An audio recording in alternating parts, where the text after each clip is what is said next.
Hello everyone. तो कैसे हो आप सब। मैं हूँ सोनी, आपकी स्टोरी टेलर और राइटर। बिना किसी देरी के आते हैं सीधा स्टोरी पे। आशिकी एक जुनून का पार्ट 59। पिछले पार्ट से आगे चलेंगे। ओके, तो मेंबर्स लोग इतने प्यार से बोला था यार आपने कि दो पार्ट अपलोड करो, तो मैं कैसे नहीं करूँगी, कैसे नहीं कर सकती थी। तो मैंने ना अभी मैं आ रही हूँ कोचिंग से, ठीक है। एंड देखो, मैंने खाना भी नहीं खाया और सीधे रिकॉर्ड करने बैठ गई। आते हैं सीधा स्टोरी पे। दिखाते हैं सौम्या को, जो कि आज जाती है सीढ़ियों से ऊपर, और जैसे वो ऊपर जाती है कॉरिडोर तक ही गई थी, उसके पैर अपने आप रुक जाते हैं। कुछ पलों के लिए वो खामोश रहती है एंड फिर अपनी राइट साइड आने लगती है, जहाँ वो जाती है एक रूम के बाहर, और बस डोर पे नॉक नॉक करती है। और दूसरे ही पल डोर ओपन होता है, मानो कोई उसी का इंतजार कर रहा हो।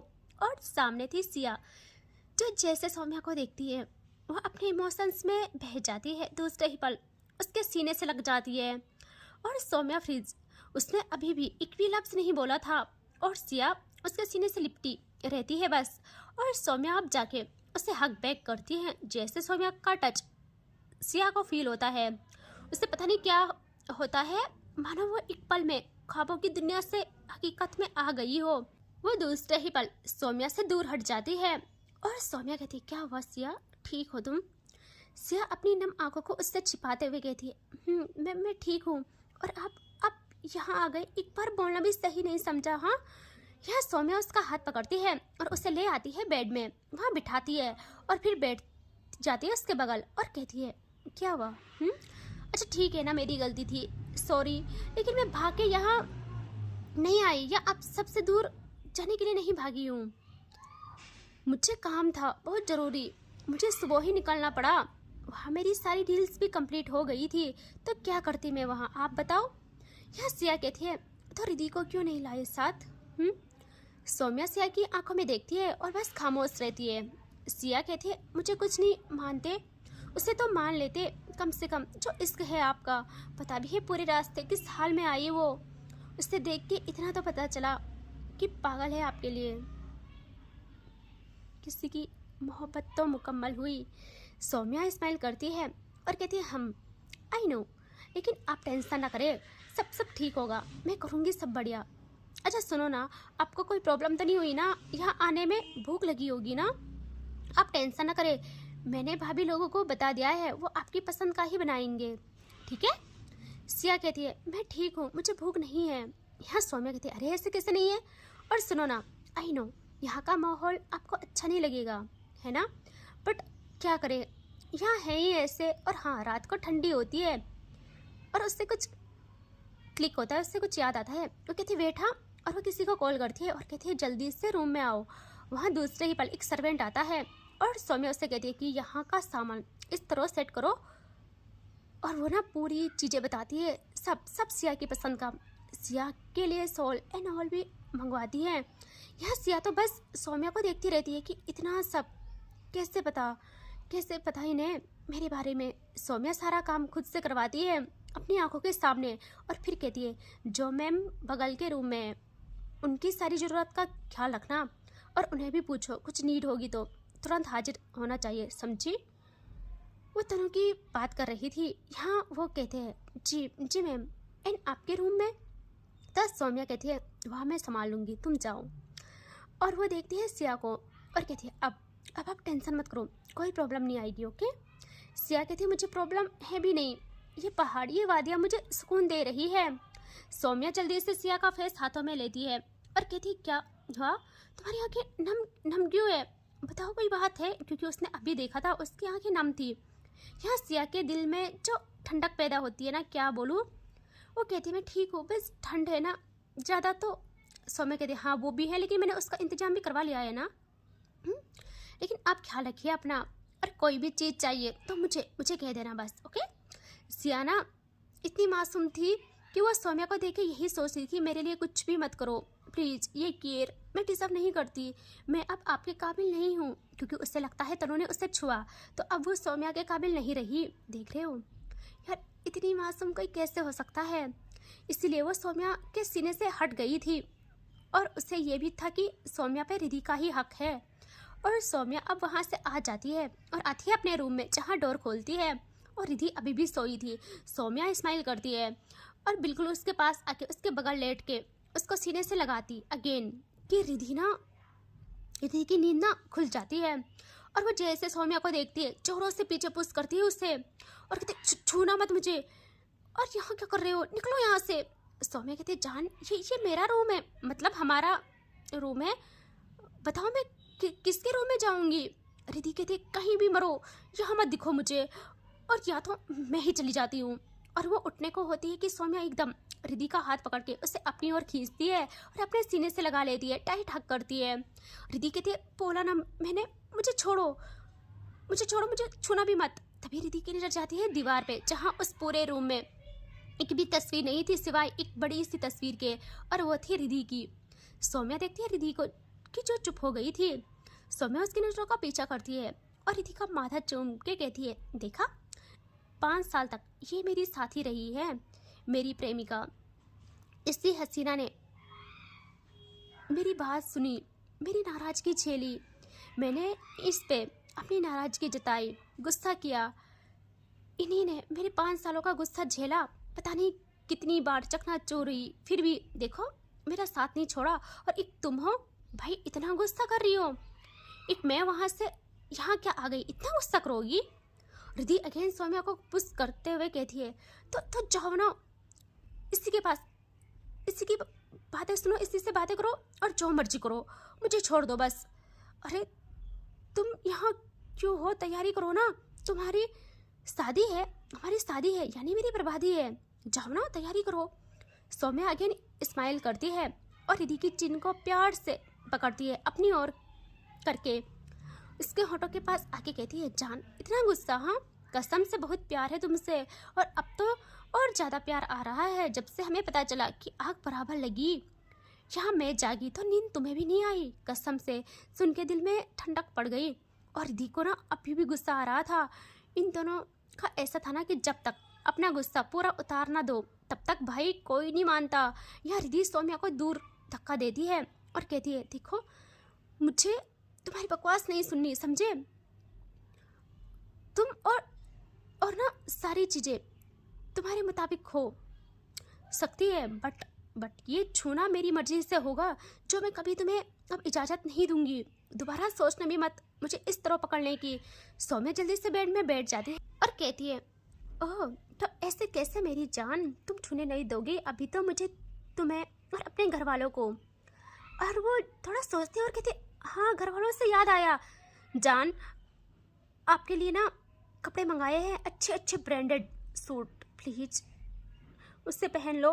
रिधि सूट एंड ऑल सब पहनती थी, लेकिन वो समझ जाती है कि ये क्यों किया जा रहा है।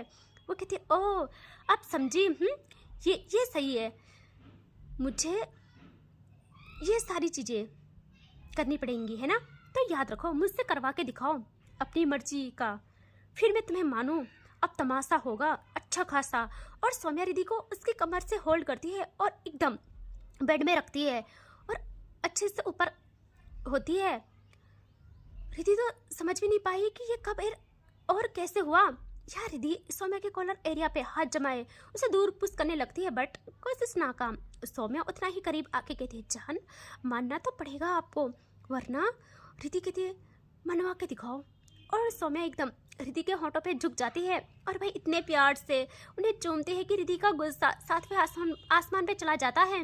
रिधि बस सौम्या को दूर करने लगती है और सौम्या बिल्कुल नहीं रुकती, कम से कम 5 मिनट तक ये सब चलता है और अभी भी नहीं रुकती।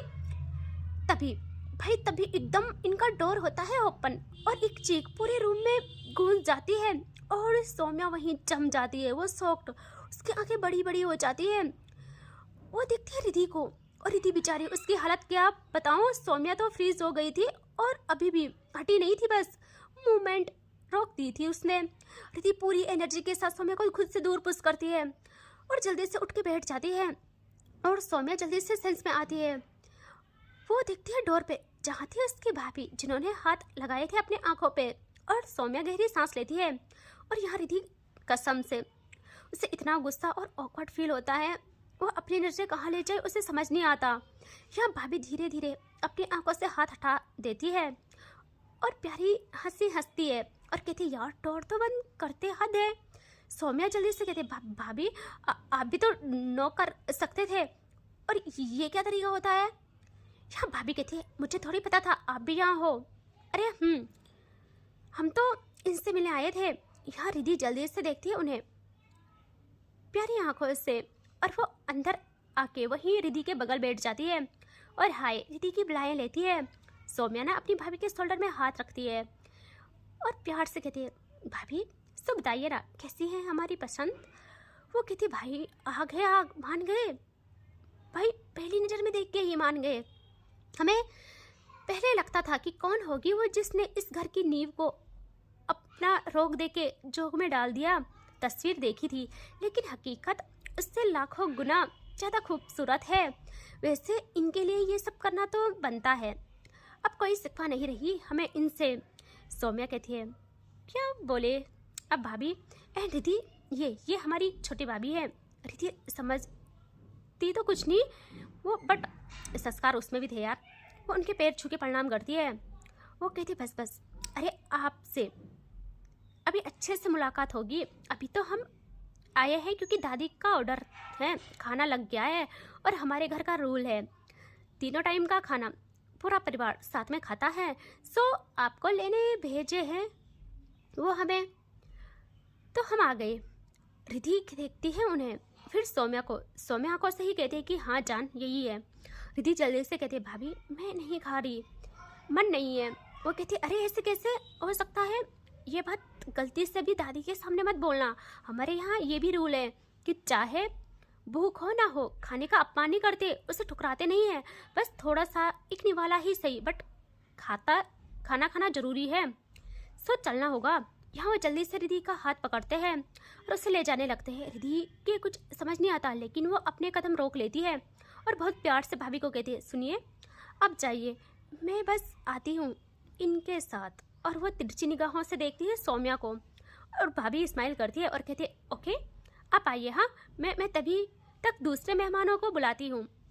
और अब मुड़ती है रिद्धि सौम्या की तरफ। यहाँ सौम्या कहती है मैंने क्या किया, मुझे क्यों घूर रही हो।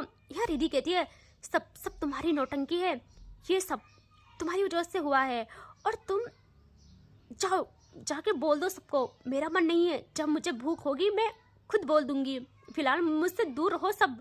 यहाँ सौम्या कहती है बेबी जान मेरी प्लीज़ ना यार, तुम बहू बनने वाली हो घर की, कैसे बात कर रही हो।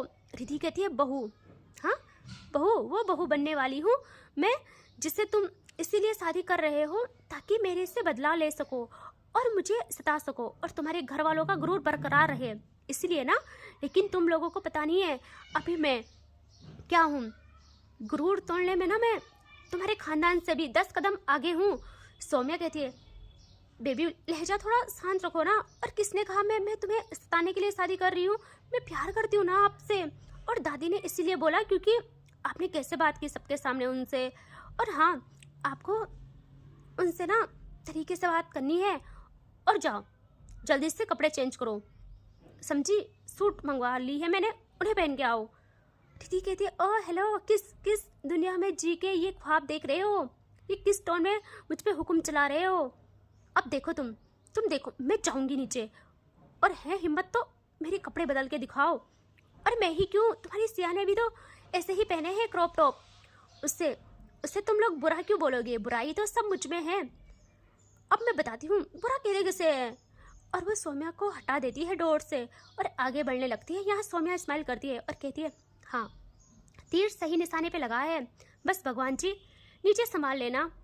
और वो भाग के रिद्धि के साथ आती है और अब ये दोनों साथ में उतर जाते हैं सीढ़ियों से नीचे हॉल में, और सारे घर वालों की नज़र सिर्फ इन्हीं पे जाके जम जाती है। रिद्धि का चाल देख के, उसका एटीट्यूड देख के, रिद्धि जो बालों को हवा में फ्लिप कर आती है ना, आए हाय क्या ही बोलूँ।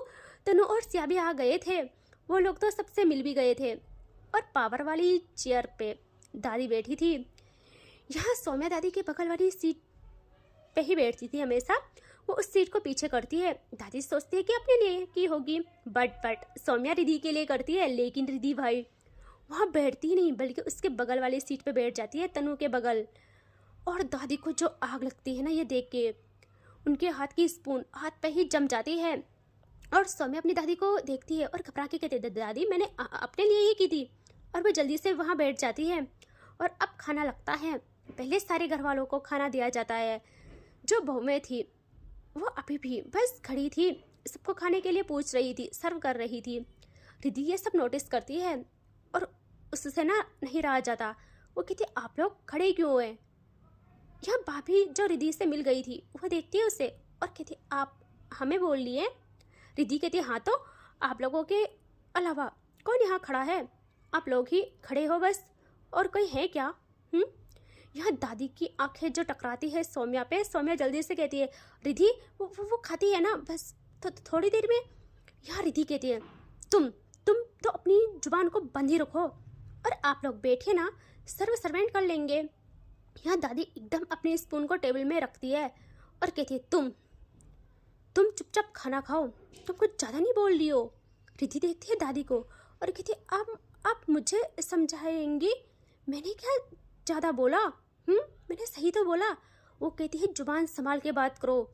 यहाँ इस घर में तो बहुत दूर की बात है, आज तक दुनिया में किसी की हिम्मत नहीं हुई मुझे जवाब देने की। और तुम भी कल से इन्हीं के साथ खड़ी रहोगी, सारा काम करोगी। और हाँ कल सुबह का नाश्ता तुम बनाओगी, तुम्हारी जिम्मेदारी है। रिद्धि जैसे सुनती है वो शॉक्ड। वो कहती है मैं नहीं बनाऊंगी, मुझे नहीं आता खाना बनाना, और वैसे भी मुझे कोई शौक नहीं है ये सब चीज़ें करने का। यहाँ दादी कहती है तुम्हें तो करना पड़ेगा वरना फिर तुम देखना। और ना रिद्धि घूरती है सौम्या को और सौम्या जल्दी से खांसने लगती है।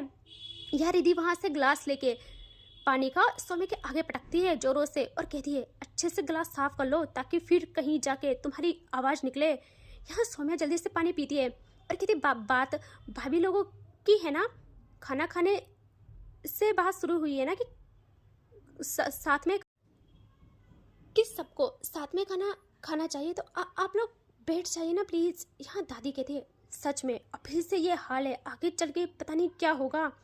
और तुम्हारी समझ में बात आ गई होगी है ना, अभी से आदत डाल दो। यहाँ तनु से कंट्रोल नहीं होता। वो कहती है आपके यहाँ सर्वेंट नहीं है क्या? वो बनाएंगे ना, रिद्धि क्यों बनाएगी? यहाँ दादी देखती है तनु को और फिर रिद्धि को और कहती है हमारे यहाँ रसोई में नौकरों को जाने की इजाज़त नहीं है, घर की बहुएं ही खाना बनाती है, रसोई का काम संभालती है और सबकी एक तहजीब होती है रहने से लेके पहनावे तक। और अब चूँकि इनको इस घर में बहू बन के आना है तो इनको ये सब सीखना पड़ेगा, वरना हम सिखाने पे आ गए तो ये झेल नहीं पाएंगी। जिसको इसने गुलाम बना रखा है वो भी कुछ नहीं कर पाएगी। और दादी एकदम वहाँ से उठ जाती है और चली जाती है अपने रूम में। यहाँ रिद्धि देखती है भाभीियों को और कहती है आप लोग खड़े क्यों हैं अभी भी? और तभी वहाँ से एक करके सब उठ जाते हैं, उसके भाई एंड दाऊदाई, और अपने रूम में चले जाते हैं। तब जाके सारी बहुएं बैठ जाती है। वहाँ रिद्धि कहती है आप लोग इतने शांत क्यों हैं, मतलब कुछ बोलते क्यों नहीं हो, ऐसे थोड़ी होता है। उनमें से एक कहती है अरे अभी एक ही डे हुआ है आपको, अब ढल जाओगी जल्द। और यहाँ सिया खामोशी से सब देख रही थी, उसे तो कुछ समझ ही नहीं आ रहा था कि क्या हो रहा है। और तनु के अंदर आग लग जाती है। वो देखती है सौम्या को और कहती है क्या हुआ तुम्हें? तुमसे बोला नहीं गया कुछ? किसी और वक्त तो बहुत जुबान चलती है तुम्हारी, और अब क्या हुआ? बोलने के लिए मुंह में छाले पड़ गए क्या? यहाँ आके संस्कार कर्तव्य सब घुस गए तुम में। भाभी लोग और बच्चे तो बस देख के शॉक्ड की यार सौम्या से किस तरह बात कर रहे हैं ये लोग। सौम्या देखती है तनु को और प्यारी स्माइल करती है और कहती है हाँ हमारे यहाँ एक और संस्कार भी कूट के भरे गए हैं कि मेहमानों का आदर करना चाहिए, मेहमानों का आदर करें। दिख तो रहा होगा कितने अच्छे से निभा रही हूँ मैं इस संस्कार को तनु जी। यहाँ सारी भाभियाँ रिद्धि से मिलती है, सारे बच्चे भी मिलते हैं और रिद्धि प्यार से मिलती है सबसे। और देखते हैं अब क्या होता है, ठीक है। रिद्धि खाना बनाती है या फिर नहीं बनाती है। सो आएंगे नेक्स्ट पार्ट में, मिलते हैं नेक्स्ट पार्ट में, ठीक है। Take care, bye bye.